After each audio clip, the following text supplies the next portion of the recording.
Alam niyo ba na ang bawat isa sa atin ay may karapatang mabuhay ng may dignidad? Ang gender equality ay hindi lamang isang pangarap, kundi isang karapatan na dapat nating tamasahin.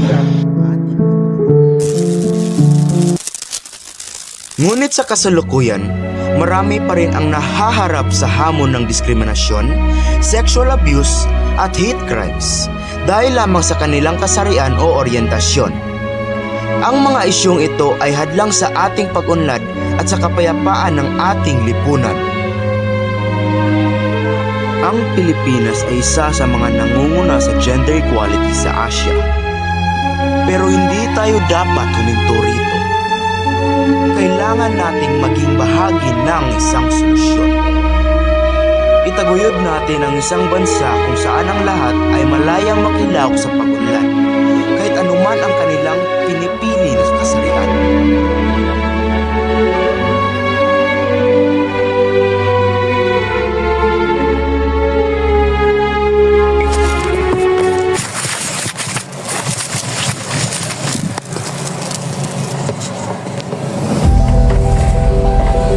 Simulan natin ang pagbabago sa ating sarili.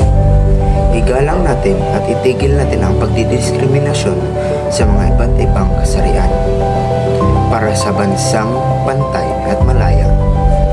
Tayo ay magkaisa.